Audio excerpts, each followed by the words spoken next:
जय हिंद दोस्तों। तो आज इस लेक्चर को शुरू करने से पहले ना मैं कुछ दिल की बातें तुम लोगों के साथ करूँ। देखिए यार, मैं हूँ टीचर आदमी। मुझे सिर्फ एक काम आता है, टीचिंग करना। और मुझे कुछ नहीं आता। मुझे ये पता है कि रिसर्च कैसे करी जाती है, अच्छी रिसर्च, और चीज़ों को आसान कैसे बनाया जाता है। जो मुश्किल चीज़ें होती हैं उनको आसान बना के, ताकि तुम्हें समझ आ जाए, वो मुझे करना आता है। और ये तुमने जब लेक्चर्स लगाए होंगे मेरे, तो तुम्हें पता भी लगा होगा। मैं अपने आप को यूट्यूबर भी नहीं मानता। हाँ, इस टेक्नोलॉजी की वजह से हम और आप मिल पा रहे हैं। मैं आपके फ़ोन्स में हूँ, आपके स्क्रीन्स में हूँ, तो ठीक है। अब ना बहुत सारे बच्चों का मुझे मैसेज आता है, डीएम आता है, टीम को कॉल्स आते हैं, या कमेंट्स भी आते हैं कि सर हमें कोई बुक भी बताइए जो हम पढ़ें। तो मैंने जब ये बार-बार देखा, कि मैं सोचा कि लेक्चर्स लगा रहे हैं, तो लेक्चर्स लगा के समझ आ जाएगा कि ठीक है, इनफ है ये। बट फिर भी डाउट आ रहा है, तो मैंने सोचा चलो एक लेक्चर बना ही देता हूँ, जिसमें मैं तुम्हें बताऊं कि क्या सोर्सेज को फॉलो करें। देखिए, सबसे पहली बात ना मेरे दोस्त, जूनियर असिस्टेंट का जब एग्जाम हुआ, तो उसके बाद हमारा पैटर्न चेंज हो गया। अब जो पैटर्न है वो डिमांड क्या कर रहा है? वो डिमांड कर रहा है मेरे दोस्त, working knowledge of computer. Working knowledge of computer. अब जो किताबें तुम्हें पता है, या जो किताबें मुझे पता है, या जो रेकमेंड हुई है कम्पिटिटिव एग्जाम्स के लिए, सपोज मान लीजिए उस किताब का नाम है XYZ। ये कोई बहुत फेमस किताब है जो कम्पिटिटिव के लिए यूज होती है। बट JKSSB के लिए ये किसी काम की नहीं है आज के time। क्यों नहीं है? क्योंकि यार JKSSB में वर्किंग नॉलेज पूछा जा रहा है, और ये किताब वर्किंग नॉलेज नहीं दे पाती उस लेवल। अब ऐसा है ना कि सेंटर में, या फिर ये जो बुक्स हैं, ये सारे एग्जाम को लेके चले थे। मतलब इंडिया लेवल में जितने एग्जाम्स होते हैं उनके हिसाब से बनाई गई।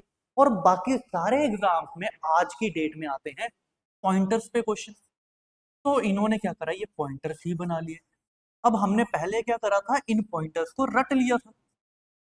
रटना कुछ गलत नहीं है, जिन्होंने रटा था वो ठीक है। बट आज के टाइम पे ये रटना जो है ना, ये हमारे काम नहीं आ रहा। क्योंकि ये रटना हमें कंसेप्ट क्लैरिटी नहीं दे रहा, कंसेप्चुअल नॉलेज नहीं दे पा रहा। तो ये जो चीजें हैं ना, फिर ये अब हमारी किसी काम की नहीं रही। तो ये किताबें तो छोड़ दो, मतलब ये नहीं फायदा इसको पढ़ने से। अब दूसरी चीज आती है कि सर हमें कोई एक बुक बताइए ना, जो आज के टाइम का JKSSB का एग्जाम है, वो उसके ऊपर हम पढ़ के रिलाई कर सके। देखिए यार, अगर मैं किताब की बात करूँ ना, तो सपोज मान के चलिए एक टॉपिक है आर्किटेक्चर। अब आर्किटेक्चर ऑफ कंप्यूटर की जो बुक होगी ना, या जिसमें वर्किंग नॉलेज होगी, वो एक टॉपिक पे ही पूरी बुक बनी होगी। यानी कि अगर आपको architecture of computer proper working समझनी है, तो वो एक किताब बनी है जो कि है 300 पन्ने की, 300 पेजेस की वो किताब है। अब तुम मुझे खुद बताओ ना, तुमने सिर्फ एक सब्जेक्ट पढ़ना है, 4 सब्जेक्ट और भी पढ़ने हैं ना। तो ये 300 पन्ने की किताब पढ़ के सिर्फ एक टॉपिक कवर होगा। इंटरनेट के लिए अलग पढ़ोगे, OSI मॉडल के लिए अलग पढ़ोगे, ऑपरेटिंग सिस्टम के लिए अलग पढ़ोगे। तो वो तो तुम कंप्यूटर पढ़ते ही रह गए, फिर बाकी चीजें कब पढ़ोगे? तो मतलब ये भी हमारे किसी काम की नहीं हुई। एस्पिरेंट की तरह सोचना। अगर ये चीज मैं तुम्हें बता पा रहा हूँ ना, ये इसलिए बता पा रहा हूँ क्योंकि जो मैंने लेक्चर्स बनाए हैं, तुमने देखे होंगे लेक्चर्स, तो उसमें रिसर्च लगी है। वो लेवल के लेक्चर्स हैं, तो जब मैं रिसर्च कर रहा था तो मैं हर एक सोर्स से गया हूँगा, मैंने हर एक सोर्स देखा होगा, तभी जाके मैं इस एनालिसिस पे आया हूँ, तभी जाके ये एक्सप्लेनेशन मैं दे पा रहा हूँ कि ये नहीं बनेगा आपका काम। दो चीजें तो गई, जो पुरानी कम्पिटेटिव एग्जाम्स की किताबें थी वो पढ़ना तो फायदा नहीं है, वो पॉइंटर्स पे गेम खेल रही है, और उसके क्वेश्चंस भी फायदा नहीं देंगे क्योंकि वन लाइनर है। और ये वाली किताब पढ़ोगे तो सिर्फ कंप्यूटर पढ़ते रह जाओगे। अब आती है बात किसकी? सर हम आर्टिफिशियल इंटेलिजेंस पढ़ लेते हैं। देखिए यार, आर्टिफिशियल इंटेलिजेंस की हेल्प लो, बिल्कुल लीजिए। बट आर्टिफिशियल इंटेलिजेंस की हेल्प लेने के लिए भी ना आपको उस चीज की नॉलेज होना बहुत जरूरी है। पता क्यों? सपोज एक आर्टिफिशियल इंटेलिजेंस है, टूल है चैट जीपीटी। अब चैट जीपीटी भाई साहब जो है बहुत एरर देते हैं। अगर तुम्हें पता ही नहीं होगा कि ये सही पढ़ा रहा है कि गलत पढ़ा रहा है, तो फिर भी खराब हो गया ना काम, फिर भी वो सही नहीं रहा काम कहीं का भी। तो एआई को यूज करने के लिए भी नॉलेज चाहिए। एआई को यूज पता कैसे करा जाता है कि तुम्हें पूरी नॉलेज पता है। तुम सपोज तुम्हें पूरा वर्किंग ऑफ सीपीयू पता, तुम्हें एक चीज नहीं पता कि एक्यूमुलेटर क्या काम करता है। अब एक्यूमुलेटर तुम पूछो चैट जीपीटी से कि क्या काम करता है, अब तुम्हें पिछली चीजें अगर पता होगी ना वर्किंग ऑफ सीपीयू, तभी तुम एक्यूमुलेटर तक पहुंच पाओगे। अगर नहीं पता होगी तो फिर दिक्कत होगी। मतलब कि उसके लिए भी हमें एक नॉलेज होना जरूरी है। डायरेक्ट हम एआई पे भी नहीं जा सकते, ठीक है ना। अब मतलब एआई पे भी हम डायरेक्टली नहीं जा सकते। ये प्रॉपर एनालिसिस के बाद बातें कर रहा हूं मैं, तो शर्म करेंगे यार। तुम्हारे लिए मैंने एक सीरीज शुरू करी थी, कंप्यूटर की सीरीज, जेकेएसएसबी के लेटेस्ट पैटर्न पे। लेटेस्ट पैटर्न छोड़िए, आप बोलिए कि जो मैंने सीरीज शुरू करी थी वो थी वर्किंग नॉलेज। वर्किंग नॉलेज पे पूरा पढ़ा रहा हूँ। और भाई कोई पेड प्रमोशन नहीं कर रहा, क्योंकि ये फ्री है यूट्यूब पे। यूट्यूब पे फ्री है। माइंड स्पार्क कोचिंग में, माइंड स्पार्क कोचिंग चैनल पे ये फ्री पढ़ी है। और बहुत सारे बच्चों ने पढ़ रहे हैं, मतलब बहुत ज्यादा प्यार भी दे रहे हैं। बट ये वीडियो उनके लिए है जो कमेंट कर रहे हैं, जो मैसेज कर रहे हैं। तो दोस्तों एक चीज तुम्हें मैं सच सच बोलता हूँ, जब मैं ये सीरीज बना रहा हूँ ना, जब मैं इसमें रिसर्च कर रहा हूँ, जब इसकी पीपीटी बना रहा हूँ, तो मैं 1% की भी बेईमानी नहीं कर रहा। जब मैं रिसर्च कर रहा हूँ, रिसर्च करने में कोई बेईमानी नहीं। जब मैं पीपीटी बना रहा हूँ, तब कोई बेईमानी नहीं। जो मेरा टीचर धर्म कहता है ना, मैं पूरा टीचर धर्म निभा रहा हूँ। इसमें कोई वैसा नहीं है कि ये चीज़ छोड़ूंगा या फिर ये चीज़ में बेईमानी कर रहा हूँ कि ये फ्री लेक्चर है, पेड नहीं है। ऐसी मैंने सोची भी नहीं है। मतलब कि पूरा इस वजह से समझा रहा हूँ कि ताकि यार जो चीज़ चेंज हुई है ना, कम से कम वो एक एस्पिरेंट को समझ आए। तो आप इस सीरीज पे रिलाई कर सकते हो। कोई ऐसा नहीं है कि पेड है, पैसा देना है, कुछ नहीं करना। आप एक लेक्चर लगाएंगे, देन आपको पता लग जाएगा कि किस लेवल की चीज़ें जो है मैं पढ़ा रहा हूँ।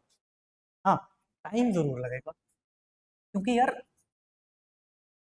15-20 दिन में मेरे से भी पढ़ाया नहीं जाएगा उस लेवल का। तुम पढ़ लोगे, फिर बाद में फिर वही बात आ जाएगी, फिर वो ना टीचर धर्म जो है ना वो नहीं मानता उस चीज, ठीक है ना। वो थोड़ी सी फिर हो जाता है कुछ, तो वो मुझे अच्छा नहीं लग रहा। तो टाइम लगेगा क्योंकि रिसर्च लग रही है, ठीक है। रिसर्च लग रही है, एक वीडियो को बनाने में 2 से 3 दिन रिसर्च के जा रहे हैं अभी। तो टाइम लगेगा। अभी 8 की 9 लेक्चर्स पढ़ चुके हैं, आहिस्ता आहिस्ता पढ़ते जा रहे हैं। बट हाँ, एक चीज बोल देता हूं तुम्हें कि फा के एग्जाम से पहले, फाइनेंस अकाउंट असिस्टेंट से पहले, मैं इसको पूरा कंप्लीट करवा दूंगा। टेंशन लेने वाली बात नहीं है, इधर तो तुम श्योर हो सकते हो, ठीक है। अब तुम इधर जाइए, जिन बच्चों ने लगाई है उनको तो पता है, ठीक है। बाकी भाई लेक्चर लगाएं, नोट्स बने। जब आप नोट्स बना लेंगे तो आपको पता लग जाएगा कि हाँ जो हम चीज़ पढ़ रहे हैं तो वो एक्चुअल में वर्किंग नॉलेज है। तुम्हें एक क्रोनोलॉजी दिखेगी चीज़ों के बीच में। उसके बाद दोस्तों एमसीक्यू लगाइए ना। जब आप ये लगाने के बाद, नोट्स बनाने के बाद एमसीक्यू लगाएंगे, आपकी नॉलेज में इजाफा होगा। और जब नॉलेज में इजाफा होगा तो आपके नंबर्स में भी इजाफा होगा। अब नोट्स बनाइए। कुछ बच्चे बोलते हैं कि सर नोट्स हमें बनाने नहीं, हमें प्रोवाइड कर दीजिए। देखिए यार, वो जो है वो पड़े हैं पेड में, तुम्हें खरीदने एक मिनिमल प्राइस में पड़े हुए हैं। खरीदने हैं वहां से खरीद लीजिए, नहीं खरीदने तो नोट्स बना लीजिए। बाकी तो भाई तुम्हें सब कुछ फ्री मिल रहा है, जिससे तुम्हें जो तुम्हारे काम की चीज है ना वो तुम्हें बिल्कुल फ्री में मिल रही है। कोई दिक्कत वाली बात नहीं। लिंक, दोनों लिंक जो है वो डिस्क्रिप्शन में पड़ा हुआ है सीरीज का, जाके देखिए। लेक्चर्स लगाएं, आपको पता लग जाएगा कि किस लेवल में चीजें पढ़ा रहे हैं। अगला लेक्चर जो होगा हमारा, वो आर्किटेक्चर का लास्ट पार्ट होगा। वो भी कल या परसों तक पढ़ जाएगा। अब अगर भाई तुम्हें फिर भी कोई दिक्कत आती है मेरे दोस्त, कि यार तुम्हें नंबर दिया तो है मैं, भाई ये टीम का नंबर है, कॉल करिए। कोई डाउट है पूछिए, तंग करिए, जो करना है करिए। भाई नंबर दिया हुआ है, तुम्हें पूछो कि नोट्स कैसे, नोट्स की दिक्कत हो, लेक्चर की दिक्कत हो, किसी भी तरह की दिक्कत हो, तुम कॉल कर लो, तुम्हें पता लग जाएगा। तुम्हें इन्फॉर्मेशन प्रोवाइड करा दी जाएगी, ठीक है दोस्तों। बाकी मेरे से अगर कोई काम होगा, मुझसे कोई डाउट होगा, तो भाई तो आप डीएम कर देना इंस्टाग्राम पे वर्मा सर पे, ठीक है। वर्मा सर अकाउंट है, वहाँ पे आप डीएम कर देना। तो इतना ही था आज के लेक्चर के लिए। थैंक यू सो मच, मिलते हैं आपसे अगले लेक्चर में। तब तक के लिए जय हिंद।